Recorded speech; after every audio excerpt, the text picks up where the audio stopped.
नमस्कार प्यारे बच्चों। आशा है आप सभी सकुशल अपने घर पर इन पाठों का अभ्यास कर रहे होंगे और साथ ही सरल रूप में संस्कृत भाषा का ज्ञान या संस्कृत भाषा की जो समझ है उसको विकसित कर रहे होंगे। तो चलिए हम प्रारंभ करें दूसरा पाठ रुचिरा भाग 2 से। इससे पूर्व हम दो विषयों को या यूँ कहें कि दो विषयों के रूप में एक ही विषय जिसे कहेंगे विशेषण और विशेष्य, इसके बारे में थोड़ी जानकारी ले लें ताकि हम इस पाठ को जब अब पढ़ें तो इसमें हम इन विषयों को अलग करके या विशेषण विशेष्य की जानकारी प्राप्त कर सकें। तो विशेषण विशेष्य की जानकारी को प्राप्त करने के लिए हमें तीन बात को ध्यान में रखना होगा। प्रथम कि विशेषण, विशेष्य और विशेषण।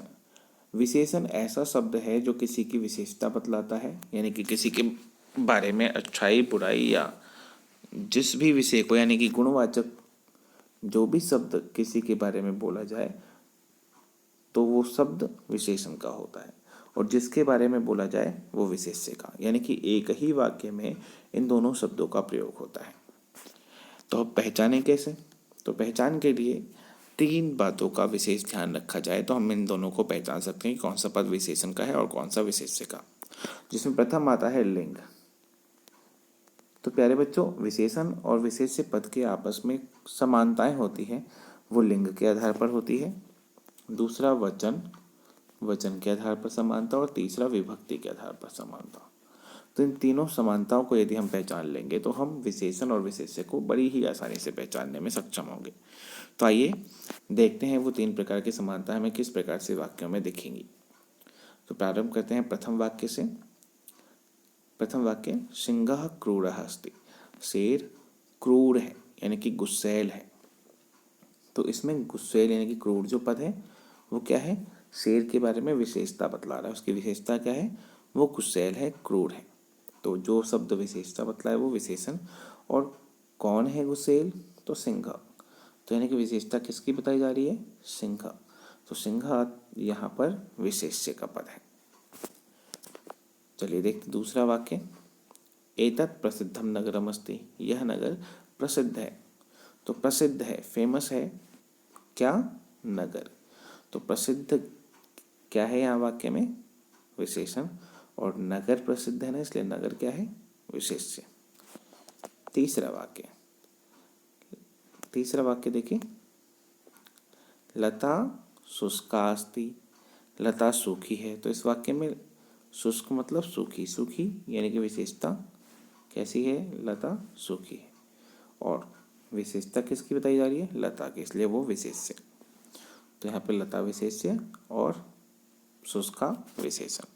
अब बात करते हैं लिंग के आधार पर। तो देखिए, सिंह पुल्लिंग का शब्द इसलिए आया क्रूरः। एतत् प्रसिद्धम नगरम, नगरम नपुंसक लिंग का है इसलिए आया प्रसिद्धम। लता शुष्का, लता स्त्रीलिंग का शब्द है इसलिए यहाँ पर शुष्का यानी कि विशेषण जो है वो स्त्रीलिंग का है। तो हम देख पा रहे हैं कि विशेषण और विशेष्य में लिंग के आधार पर समानता होती है। आइए दूसरा और वाक्य देखते हैं, शीतम जलम पिबामी। ठंडा जल पीता हूँ। तो यहाँ पे देखेंगे शीतम यानी कि ठंडा, जलम यानी कि पानी। तो पानी कैसा है? ठंडा, इसलिए विशेषण ठंडा और जल विशेष्य। अगला वाक्य देखिए, उष्णम खाद्यम खादतु। गर्म खाना खाओ। तो उष्णम यहाँ पे क्या है? विशेषणम। और खाद्यम क्या है? भोजन, विशेष्य। सर्वे जनाः स्वादिष्टम भोजनम इच्छन्ति। यहाँ पे स्वादिष्टम यानी कि स्वादिष्ट क्या है? विशेषण। और भोजन क्या है? विशेष्य। तो इस प्रकार से हमने देखा कि लिंग के आधार पर विशेषण और विशेषताओं में समानता होती है।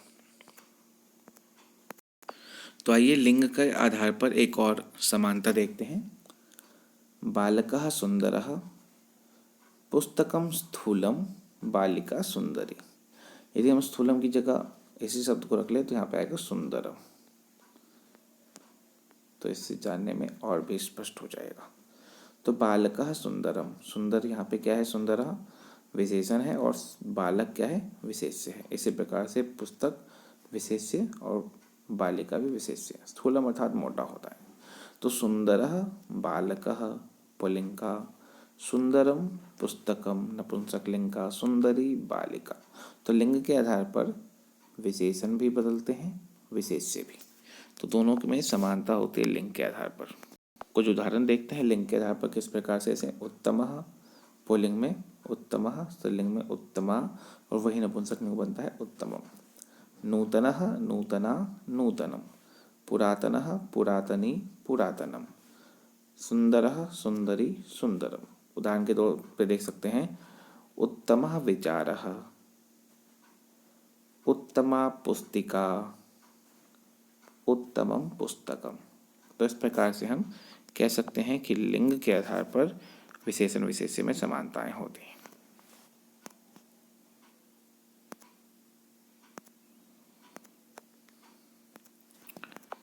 तो देखिए वचन के आधार पर बात करें तो वचन के आधार पर उन्नतो युवको स्तः, उन्नतो युवको स्तः, यानी कि ऊंचे यानी कि लंबे युवक हैं। वामनो पुरुषो स्तः, छोटे यानी कि बौने पुरुष हैं। दीर्घो दंडो स्तः, लंबे डंडे हैं। तो अब देख रहे हैं दीर्घो लंबे, दंडो दंडे, विशेषण और विशेष्य, विशेषण और विशेष्य, विशेषण और विशेष्य। तो यहाँ पर आप देख पा रहे होंगे कि द्विवचन द्विवचन द्विवचन द्विवचन द्विवचन द्विवचन। तो वचनों के आधार पर समानता, लिंग के आधार पर, वचनों के आधार पर समानता। तो आइए अंतिम चरण जो हमने बात की थी कि विभक्ति के आधार पर समानता, तो यहाँ पर देख सकते हैं प्रथमा विभक्ति में से क्रूरः सिंहः गर्जति, जो हमने प्रथम में देखा था क्रूर शेर गरजता है। यहाँ जो ये द्वितीय विभक्ति में देखिए पतितम बालकम, समान विभक्ति पश्यति, गिरता हुआ बालक देखता है। तृतीय विभक्ति में कुपितेन रावणेन जटायु मारितः, क्रोधित रावण के द्वारा जटायु मारा गया। चतुर्थी में देखिए निर्धनाय वृद्धाय धनम ददाति, निर्धन बुजुर्ग को धन देता है। पंचमी में देखिए दुष्टात् चौरात् विभेति, दुष्ट चोर से डरता है। षष्ठी में देखिए उत्तमस्य अध्यापकस्य शिष्यः अस्ति, उत्तम अध्यापक का शिष्य है। सप्तमी हरिते वृक्षे फलम अस्ति, हरित वृक्ष पर फल है। तो इस प्रकार से हमने देखा कि जितने भी केसरीय रंग वाले हैं ये सारे के सारे क्या हैं, विशेषण। क्या है, विशेषण। और जितने भी हरित वर्ण वाले हैं ये सब क्या है, विशेष्य। तो आप यहाँ पे ये चीज़ देख रहे होंगे कि जो विभक्ति इसमें लगी है वही विभक्ति दूसरे पद में भी, यानी कि दोनों में समान विभक्ति का प्रयोग किया जाता है। तो इस प्रकार से हमने देखा कि विशेषण विशेष्य में जो समानता होती है वो लिंग के आधार पर, विभक्ति के आधार पर और वचन के आधार पर समान होती है, जिससे उसे पहचानना और भी सरल हो जाता है। तो अब हम विशेषण विशेष्य को अच्छी तरह से जान चुके हैं।